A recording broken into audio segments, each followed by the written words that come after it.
मित्रों, मनुष्य जीवन की 4 अवस्थाएं होती हैं। जब हम पूर्णता की ओर प्राप्त करते हैं, हमें 4 अवस्थाओं से गुजरना होता है। पहली अवस्था तो होती है मोहग्रस्त जीव की। आत्मा जब मोहग्रस्त होती है, वो कभी ये चिंतन नहीं करती कि मैं कौन हूं और ईश्वर क्या है। कभी ऐसा चिंतन उसका नहीं होता, केवल इंद्रिय सुखों में वो लिप्त रहता है। तब वो उसकी मोहग्रस्त अवस्था होती है। केवल इंद्रिय सुख का वो चिंतन करता है। इंद्रिय सुख के अलावा अन्य कोई चिंतन उसका नहीं होता। वो वैसे ही होता है जैसे अन्य जीव जंतु, घोड़े, गधे, कुत्ते इत्यादि, जिनका चिंतन केवल इंद्रिय सुख का होता है। केवल खाना, नींद लेना और हमेशा भयभीत रहना। आहार, निद्रा, भय, मैथुनंचर, ये 4 लक्षण सामान्य जीव जंतुओं के भी होते हैं और उन मनुष्यों के भी होते हैं जो मोहग्रस्त हैं, पूरी तरह से मोहग्रस्त हैं, कभी ईश्वर के बारे में सोचते ही नहीं।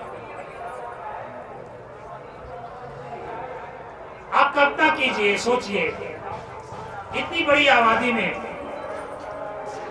इस कल्पवास क्षेत्र में कितने लोग हैं? आबादी के 1% लोग भी इस कल्पवासी क्षेत्र में नहीं है, क्योंकि वो कभी ईश्वर का चिंतन करते नहीं, कभी सोचते ही नहीं।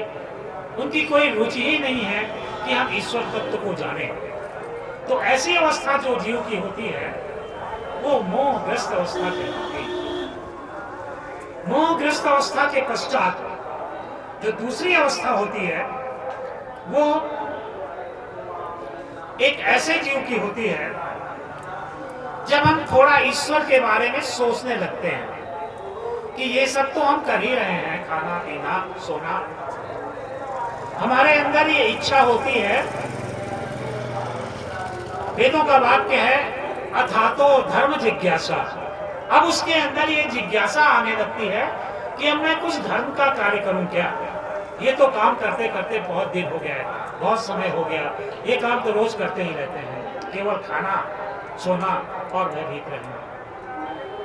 फिर जीव के अंदर जब ये इच्छा आती है धर्म की, उसी को वेदों का वाक्य है, अथातो धर्म जिज्ञासा, कि अब मेरे अंदर ये इच्छा हो रही है कि मैं कुछ धर्म का कार्य करूं क्या।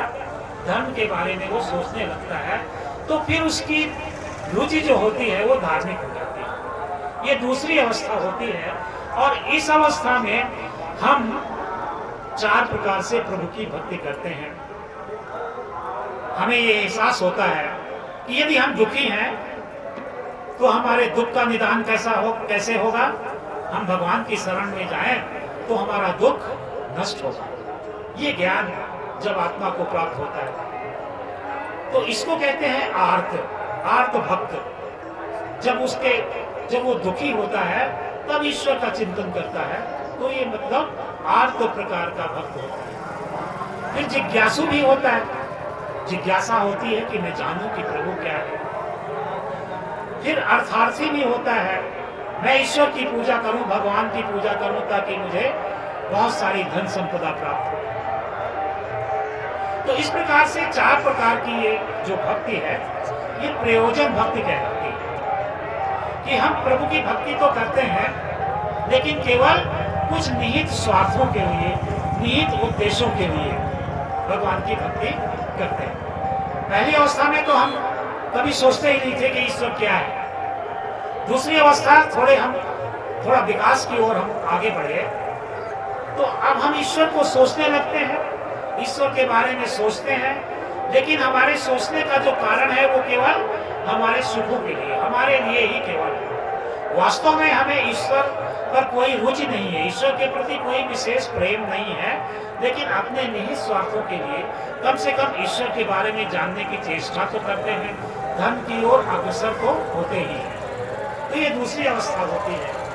तीसरी अवस्था होती है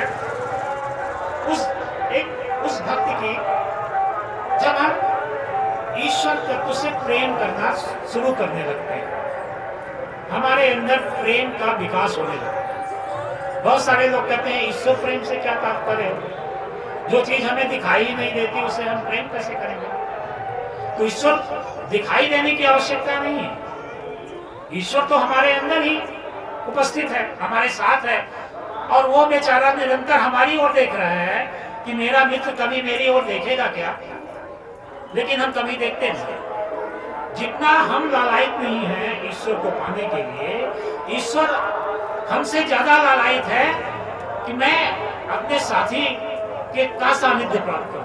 भगवान को हमारी आवश्यकता उतनी अधिक महसूस करते हैं, हम उतनी आवश्यकता नहीं महसूस करते जितनी भगवान हमारी आवश्यकता महसूस करते हैं, लेकिन हम कभी ईश्वर की ओर देखने का प्रयास नहीं करते। तो ये तीसरी अवस्था है जब हमारे अंदर प्रभु के प्रति प्रेम विकसित होने लगता है, प्रभु का प्रेम पल्लवित होता रहता है, प्रभु प्रेम का वृक्ष हमारे अंदर पल्लवित होने लगता है। तो ये तीसरी अवस्था है। और चौथी अवस्था कृष्णमय हो जाना, पूरी तरह से हमारे सारे क्रियाकलाप, हमारे सारे कार्य कृष्ण के लिए अर्पित हो, पूर्ण समर्पण की स्थिति जो होती है, कृष्णमय हो जाना। फिर हम अपने को भूल ही जाते हैं, हम अपने को भूल जाते हैं, अपने निहित स्वार्थों को भूल जाते हैं, अपने इंद्रिय सुखों को भी भूल जाते हैं कि हे ईश्वर ये सब कुछ तुम्हारा ही है, तुम्हारे अतिरिक्त तो कुछ नहीं है। जब हम अपने को भूल करके ईश्वर को समर्पित करें तो ये भक्ति का परफेक्शन होता है, भक्ति की पूर्ण अवस्था होती है। तो सभी जीवात्माएं इन्हीं चारों अवस्थाओं से गुजरती हैं। ऐसा नहीं है कि किसी कोई बहुत पापी है तो कभी वो इस अवस्था को नहीं पाएगा। जो पापी व्यक्ति भी है वो भी कालांतर में कभी न कभी इस अवस्था को प्राप्त होगा, सबको पूर्णता मिलेगी, लेकिन जितनी जल्दी हो सके हम पूर्णता को प्राप्त कर लें। ये एक सृष्टि जब चलती है तो वो तो करोड़ों वर्षों की होती है, तो हम करोड़ों वर्षों का समय क्यों बिताएं? इसी जीवन काल में क्यों ना हम प्रभु को प्राप्त कर लें? इतना लंबा समय क्यों बिताएं? जब जितना शीघ्र हो सके हम कृष्ण का सानिध्य प्राप्त करें। बार बार क्यों हम जन्म लें, बार बार क्यों मृत्यु को प्राप्त हो? जितना शीघ्र हो सके। जैसे रेस होती है, कंपटीशन होता है, तो हर लड़का, हर व्यक्ति जल्दी से जल्दी आगे पहुंचने की कोशिश करता है कि दौड़ के मैं प्रथम स्थान प्राप्त करूं। तो हमारे अंदर भी होड़ होनी चाहिए कि मैं जल्दी से जल्दी अति शीघ्र भगवान कृष्ण का सानिध्य प्राप्त कर लूं, इसी शरीर में प्राप्त कर लूं। आगे लंबे कई जीवन जीने की क्या आवश्यकता है? जब कृष्ण का सानिध्य प्राप्त हो जाएगा तो सारे सुख हमें अपने आप प्राप्त हो जाएंगे। तो एक रेस की तरह ये चल रही है और इस रेस में सभी आत्माएं सहभागी हैं। तो कौन कितना जल्दी उस विनिंग पोस्ट पे प्राप्त पहुंच जाता है, जो अंतिम लक्ष्य होता है। सबका यही हमारा लक्ष्य होना चाहिए कि हम शीघ्र ईश्वर को प्राप्त करें, ये हमारा लक्ष्य होना चाहिए। हमारे अंदर ये ललक होनी चाहिए कि हम प्रभु से कितना शीघ्र मिलें। प्रभु से मिलने की ललक जब हमारे अंदर विकसित हो जाएगी पूरी तरह से, तो निश्चित रूप से हम कृष्ण को प्राप्त कर लेंगे। अब इसके लिए भी एक मैंने कविता लिखी है। हमारे अंदर कितना अधिक उत्साह होना चाहिए प्रभु से मिलने के लिए।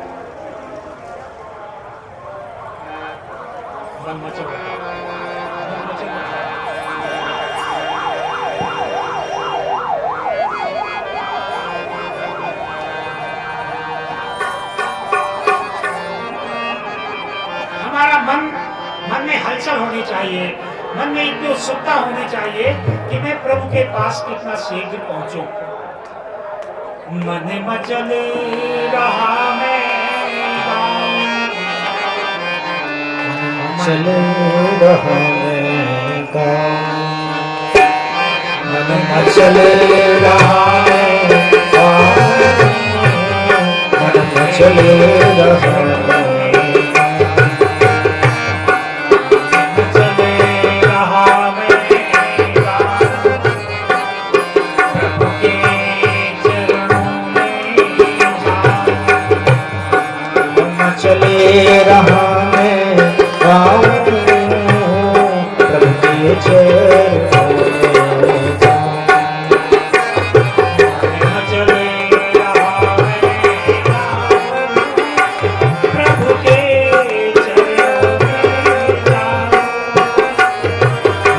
चले रहा मैं गाऊं प्रभु के चरणों में गाऊं एक गीत सुहाना लेकर प्रभु के आंगन में जाऊं। गीत सुहाना लेकर प्रभु के आंगन में जाऊं यहाँ चले रहा मैं सेब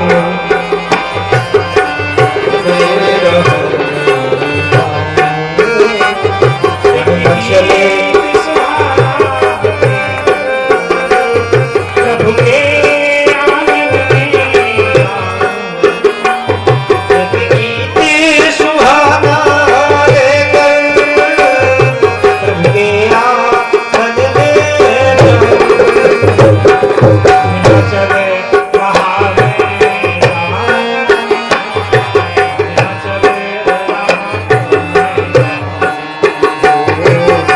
चले रहा मैं गाऊं मन चले रहा मेरे प्रभु के आंगन में मैं पुलक पुलक सुख पाऊं। मेरे प्रभु के आंगन में मैं पुलक पुलक सुख पाऊं।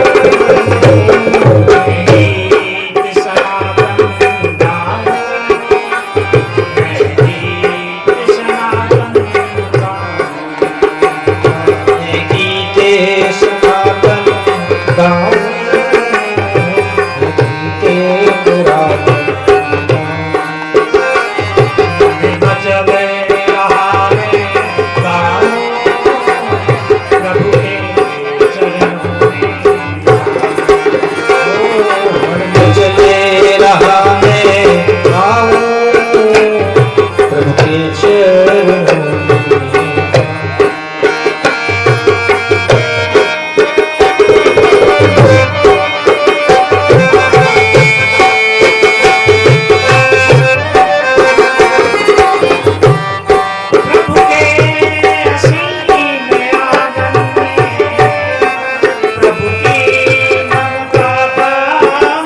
अगिरती मरा मैं निरख निरख सुख पाऊं, मैं निरख निरख सुख पाऊं। चले रहो निरख सुख पाऊं, मन मचले रहा चले रहा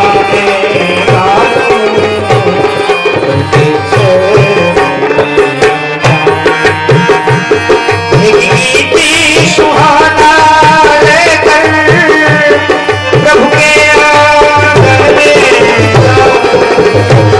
मेरे प्रभु के आंगन में पुलक पुलक सुख पाऊं।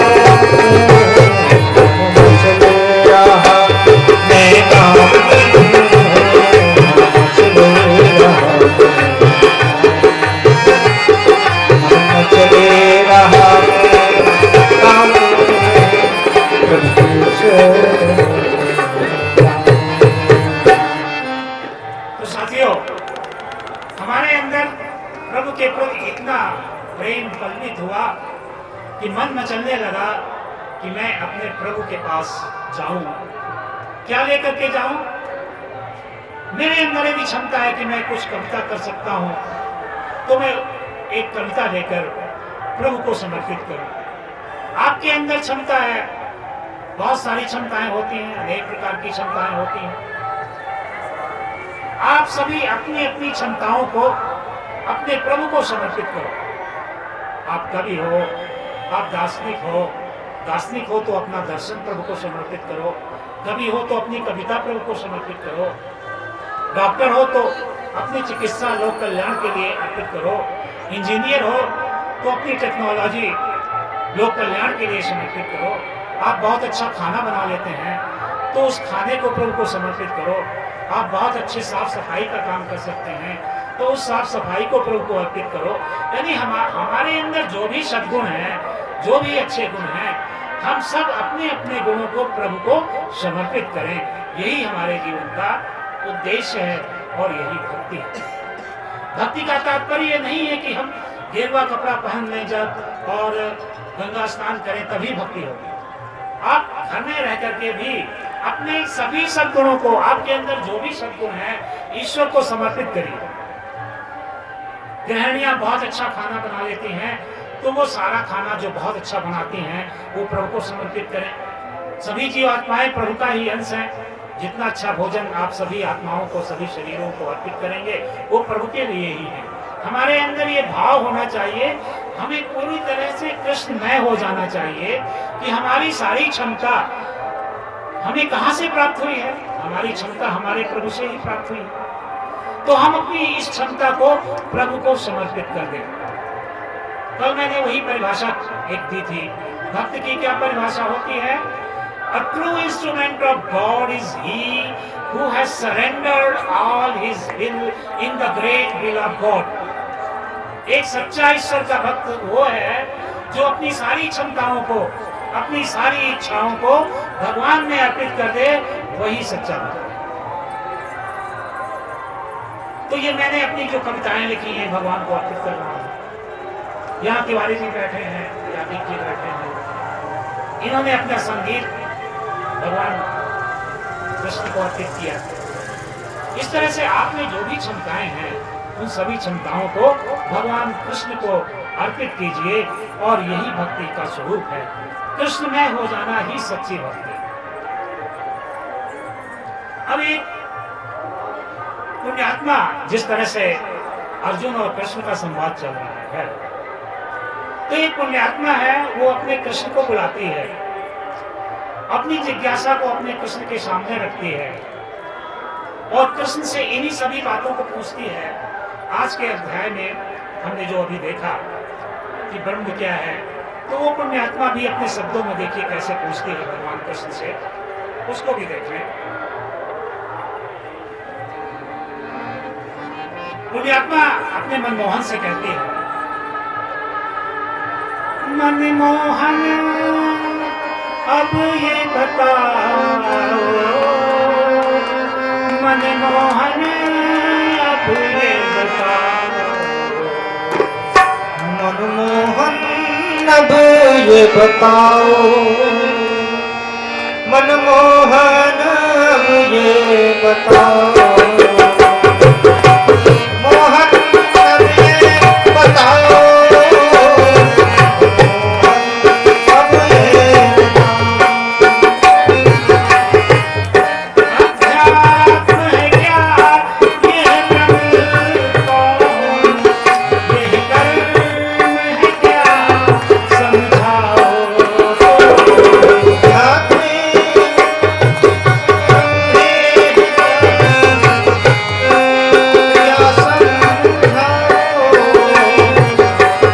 पुण्यात्मा के अंदर एक जिज्ञासा है कि ये अध्यात्म क्या चीज है, ब्रह्म क्या चीज है।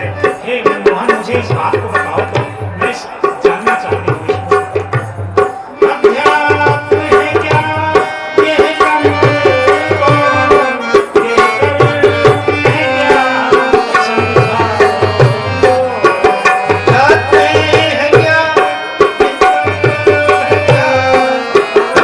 अधिभूत है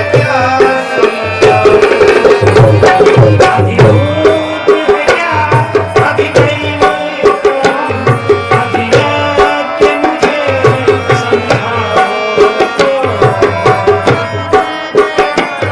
अधिभूत है क्या अधिदैव कौन, अधियज्ञ है क्या समझाओ।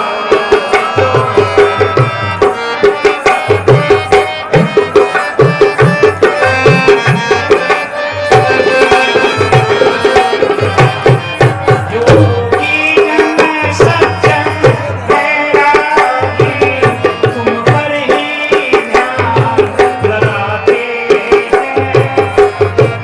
योगी जन सज्जन बैरागी, तुम पर ही ध्यान लगाते हैं। ये छोड़ कर अंत समय कैसे तुमको पा लेते हैं। छोड़कर अंधे समय कैसे तुमको पा लेते हैं, कैसे तुमको पा लेते कैसे तुमको प्यार। तो ये जिज्ञासा जो मन में ये जिज्ञासा हुई, 5 प्रश्न पुण्यात्मा ने पूछे, उसका उत्तर मनमोहन देते हैं और पुण्यात्मा को माते कहकर के संबोधित करते हैं। माते तुम कितनी जिज्ञासु, मुझको न पता था अब जाना। माते तुम कितनी जिज्ञासु, मुझको न पता था अब जाना। भगवान कहते हैं कि तुम्हारे अंदर इतनी जिज्ञासा है, मुझे जानने की जिज्ञासा है, तो मैं तुम्हें आज इसका उत्तर दूंगा। माते तुम कितनी जिज्ञासु, मुझको ना पता था अब जाना। माते तुम कितनी जिज्ञासु, को ना पता था अब जाना। गाँवों में पड़ी माताएं कितनी जिज्ञासु अब जाना। गाँवों में पड़ी ये माताएं कितनी जिज्ञासु मैं जाना।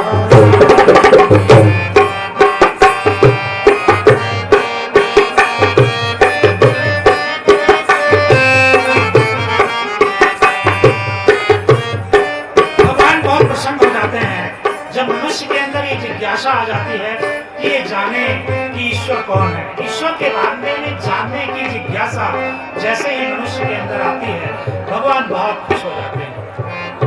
तेरी यह वाणी सुन सुन कर तेरे वश में हो जाता हूँ। तेरी यह वाणी सुन सुन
इसकी धूल होती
कहलाता भगवान कृष्ण इन 5 प्रश्नों का उत्तर देते हैं कि ब्रह्म क्या है, अध्यात्म क्या है, कर्म क्या है। तो इस पुण्यात्मा को इस तरह से सरल भाषा में उसके मनमोहन इस बात को दर्शाते हैं कि ब्रह्म क्या है। आत्मा ही ब्रह्म है। आत्मा एक दिव्य पुंज से निकली हुई एक किरण है। दिव्य पुंज परमात्मा है, दिव्य पुंज से निकली हुई किरण आत्मा है। तो दोनों के स्वभाव में कोई फर्क नहीं। परमात्मा भी अनादि और अनंत है और आत्मा भी अनादि और अनंत है। दोनों पैरेलल सत्ताएं हैं, समानांतर सत्ताएं। ईश्वर ने अधिकार दे रखा है आत्मा को, कर्म के चयन का अधिकार दे रखा है कि आत्मा कर्म करने के लिए स्वतंत्र है और जैसा कर्म वो चाहेगी वैसा ही मैं संपादित करूंगा। क्योंकि कर्म के संपादन करने का अधिकार आत्मा को नहीं है। कर्म का संपादन तो प्रकृति के द्वारा होता है और प्रकृति ईश्वर की शक्ति है, परमात्मा की शक्ति है। हमारा शरीर प्रकृति है। आत्मा से इसका यही संबंध है कि ये आत्मा के सहयोग के लिए निर्मित है। हमें इसके सहयोग से मनन करना है, चिंतन करना है और अपने लक्ष्य को प्राप्त करना है। ये शरीर मेरा नहीं, ये प्रकृति है, मैं आत्मा हूं। और परमात्मा ने कृपा करके ये शरीर मुझे प्रदान किया है। ये शरीर 5 तत्वों से निर्मित है। 5 तत्वों से निर्मित हमारा मन, बुद्धि और अहंकार यानी आई की भावना, मैं की भावना, ये तीनों भी 5 तत्वों से निर्मित है। तो ये 8 तत्वों से निर्मित हमारा शरीर हमारा सहयोग करता है प्रभु को जानने में, हमें हमारे लक्ष्य तक पहुंचाने में हमारी मदद करने वाला ये शरीर है और संपूर्ण हमारे कार्यों का संपादन करता है। तो कार्य का संपादन करने का अधिकार हमारा नहीं है, कार्य का संपादन शरीर करता है। हमें केवल कर्म के चयन का अधिकार है। हम जैसे कर्म का चयन करते हैं, जो कुछ भी करना चाहे, अच्छा बुरा जो कुछ भी करें, ये हमारे ऊपर है, आत्मा के ऊपर है। लेकिन उस कार्य का संपादन आप जैसा चाहेंगे, आपकी आज्ञा का पालन कर रहा है ईश्वर, आत्मा की आज्ञा का पालन कर रहा है ईश्वर। आत्मा को स्वतंत्र कर दिया कि अब तुम स्वतंत्र हो कर्म के चयन के लिए और तुम जैसा कहोगे मैं वैसा करूंगा अपनी प्रकृति के द्वारा।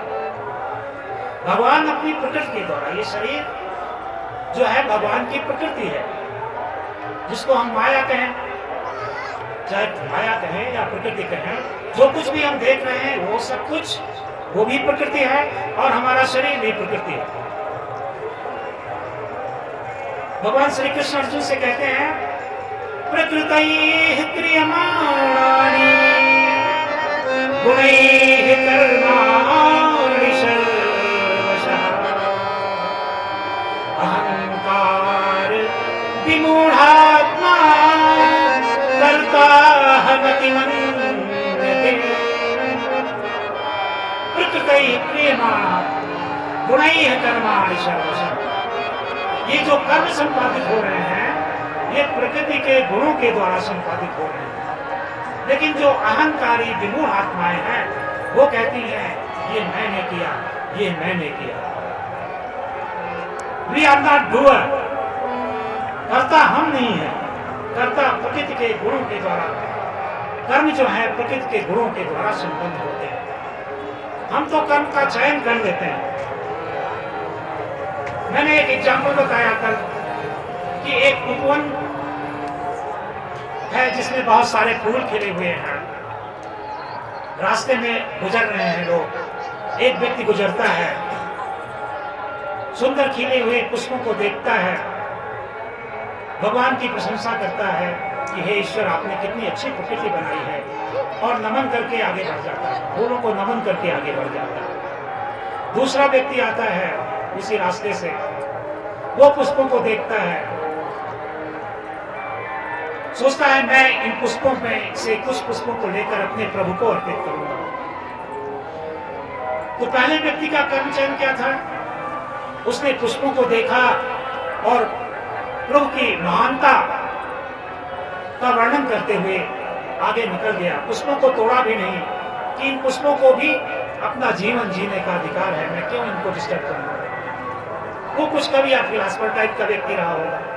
दूसरा भक्त व्यक्ति है जो सकाम या निष्काम कर्म के लिए प्रभु की भक्ति करता है, तो कहता है इन पुष्पों में से कुछ पुष्पों को लेकर के मैं अपने भगवान को अर्पित करूंगा। तीसरा व्यक्ति आता है, आते ही उसने देखा फूलों को और 10-20 फूलों को तोड़ा और मसल करके वहीं फेंक दिया। तो ये तीसरा व्यक्ति कैसा है? तीनों व्यक्तियों का अलग अलग कर्म चयन हुआ।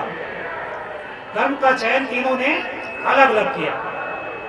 एक व्यक्ति आया, पुष्पों को देखा, पुष्पों को देख करके उसे अपने ईश्वर की याद आई कि भगवान की देखिए कितनी सुंदर प्रकृति है और सभी ये पुष्प कितने सुंदर दिख रहे हैं, तो उसका कर्म चयन अलग था। दूसरे व्यक्ति का कर्म चयन कि मैं इन पुष्पों में से कुछ पुष्पों को लेकर के भगवान को अर्पित करूं। तीसरा व्यक्ति है, उसके अंदर न तो कोई ईश्वर तत्व की कोई भावना है, कोई चिंतन ही नहीं है उस ईश्वर तत्व का, वो केवल इंद्रिय सुख में मस्त है। उसको फूलों को मसलना अच्छा लगा, उसने फूलों को मसल करके फेंक दिया। तो कर्म चयन सबका अलग अलग। इसी कर्म चयन के अकॉर्डिंग हमें फल की प्राप्ति होती है। कार्य का संपादन प्रकृति ने ही किया। ईश्वर की प्रकृति ने मसलने का, फूलों को मसलने का काम भी प्रकृति का है, शरीर का। पुष्पों को भगवान में चढ़ाने का काम भी प्रकृति का है, शरीर का।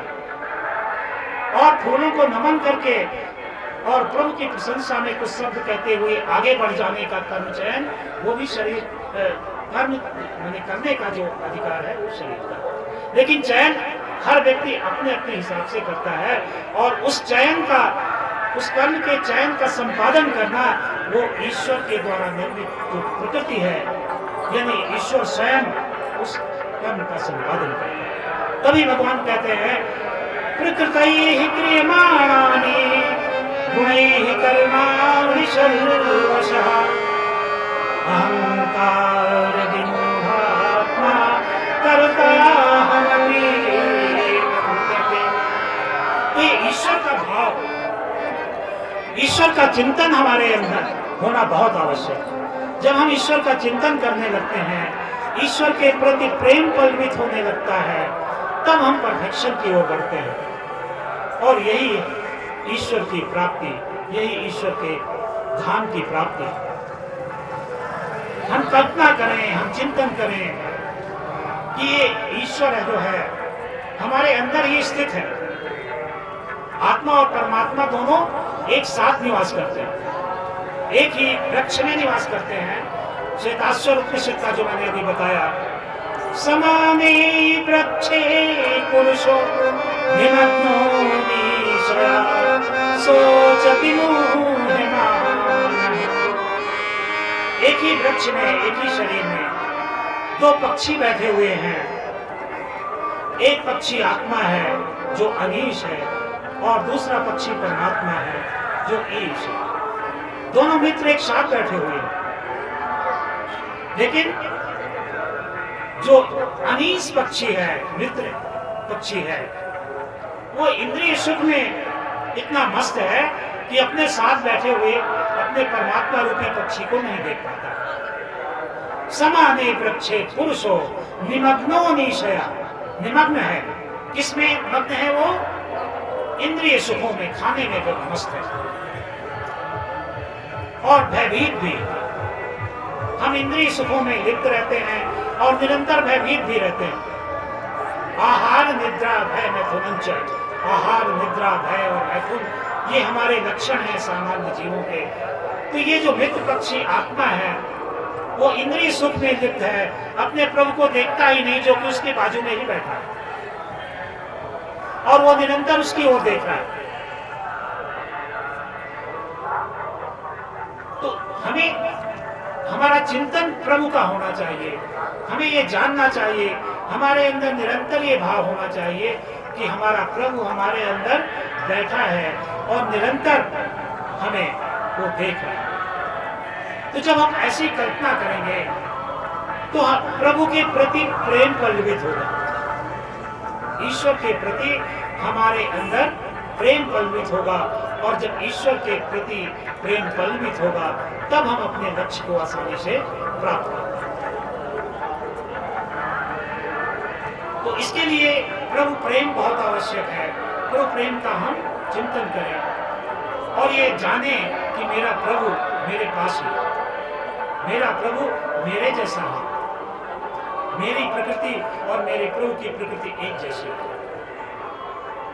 तो एक बार फिर वो चार पंक्तियां, मेरा प्रभु कैसा होगा? मेरा प्रभु कैसा होगा? आप लोग भी बोलिए, मेरा प्रभु कैसा होगा, मेरे जैसा ही होगा। मेरा प्रभु कैसा होगा, मेरे जैसा ही होगा। जब वो मेरा प्रभु है तो निश्चित रूप से मेरे जैसा ही होगा, मेरे जैसे ही होगा। मेरा प्रभु कैसा होगा, मेरे जैसा ही होगा। मेरा प्रभु कैसे होगा, मेरे जैसा ही होगा।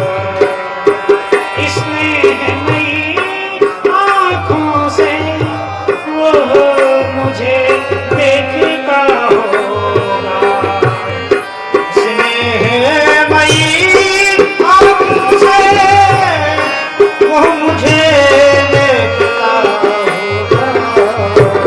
मेरा प्रभु कैसा होगा, मेरे जैसा ही होगा। मेरा प्रभु कैसा होगा, मेरे जैसा ही होगा। स्नेहमयी आँखों से वो मुझे देखता होगा, स्नेहमयी आँखों से वो मुझे देखता होगा।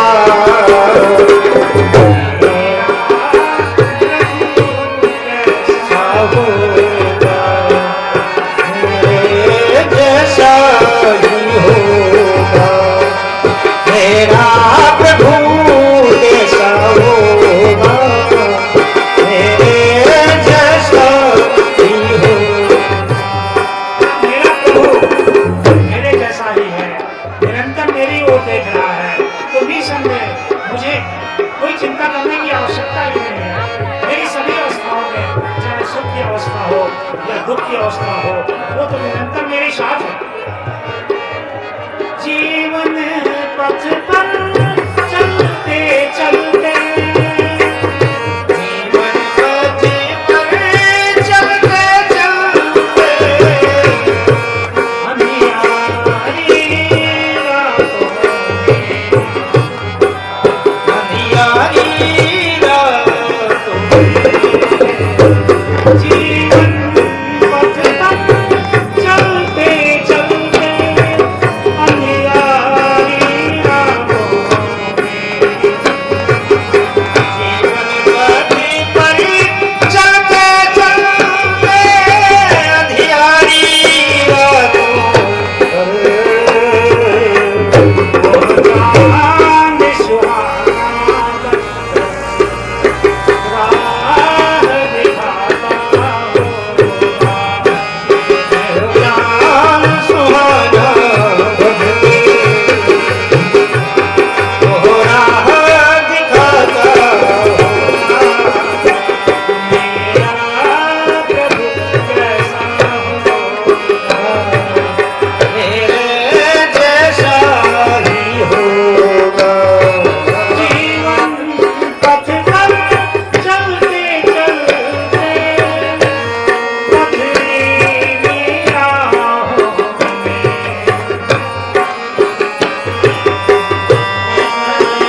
पर चलते चलते, पथरीली राहों वो शीतल निर्जल वो शीतल निर्जल वो शीतल निर्जल प्यास बुझाता होगा,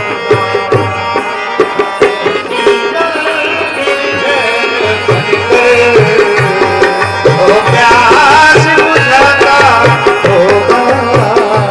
जीवन पथ पर चलते चलते, यूं ही बातों बातों में,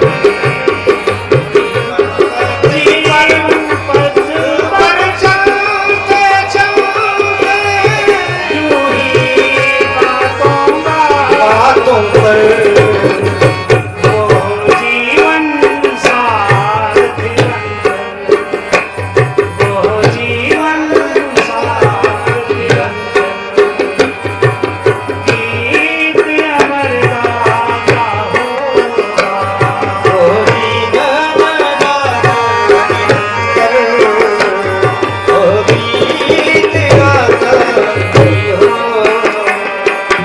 मेरा प्रभु कैसा होगा, मेरे जैसा ही होगा, मेरा प्रभु कैसा होगा, मेरे जैसा ही होगा। स्नेहमयी आँखों से वो मुझे देखता होगा, स्नेहमयी आँखों से वो मुझे देखता होगा। तो ऐसे ही हमें कल्पना करनी चाहिए, ऐसा हमारा चिंतन होना चाहिए। कृष्ण केवल अर्जुन के लिए ही नहीं है, कृष्ण हम सब के लिए है। जिस तरह से वो अर्जुन के सारथी बने थे, कृष्ण हमेशा हमेशा के लिए हमारे भी सारथी हैं। हर आत्मा के सारथी भगवान कृष्ण है। हम केवल ये चिंतन तो करें कि हमारा प्रभु हमारे साथ है, निरंतर हमारी ओर देख रहा है, और एक हम हैं कि कभी सोचते ही नहीं कि मेरा प्रभु, मेरा मित्र पक्षी मेरे साथ ही बैठा है। हमारी ये कभी कल्पना, हमारा कभी चिंतन ऐसा होता नहीं। और जब ऐसा चिंतन हमारे अंदर विकसित हो जाता है, प्रभु के प्रति प्रेम पल्लवित हो जाता है, तब हम ऐसा चिंतन करने में समर्थ होते हैं। और तब निसंदेह हम उस अवस्था में, भक्ति की उस अवस्था में पहुंच जाते हैं जो चरम अवस्था होती है। और हम अपने प्रभु को हम अपने प्रभु को अपने से अलग कभी नहीं देखते, हमेशा सोचते हैं कि प्रभु मेरे साथ है, मेरा सारथी है। जिस तरह से अर्जुन का सारथी था कृष्ण, वो मेरा भी सारथी है। जीवन पथ पर चलते चलते यूं ही बातों बातों में वो जीवन सारथी बनकर गीत अमर गाता होगा। जिस तरह से अर्जुन को उपदेश दिया कृष्ण ने, हमें भी वो वही उपदेश हमारे शरीर में रह करके निरंतर हमें देते हैं, निरंतर हमें प्रेरणा देते हैं। हम केवल उसकी ओर देखने की चेष्टा तो करें। समाने वृक्षे पुरुषो निमग्नो निशया सोचति मुह्यमानः जुष्टं यदा पश्यत्यन्यमीशमस्य महिमानमति वीतशोका। श्वेताश्वर उपनिषद में मंत्र है कि एक ही शरीर में आत्मा और परमात्मा रूपी दोनों पक्षी एक ही वृक्ष की डाल पे बैठे हैं। परमात्मा निरंतर हमारी ओर देख रहा है और हम इंद्रिय सुख में लिप्त होकर के भगवान की ओर कभी ध्यान ही नहीं देते। और एक बार भी यदि हम देख लें कि हमारा मित्र पक्षी हमारे साथी को बैठा है, तो वो इतना खुश होगा, हमारे सारे कष्ट, हमारे सारे क्लेश दूर हो जाएंगे। बोलिए महाविष्णु भगवान कृष्ण की जय हो।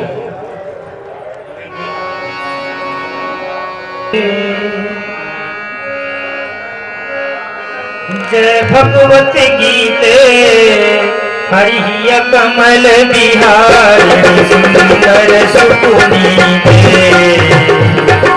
जय भगवत गीते, जय भगवत गीते, जय भगवत गीते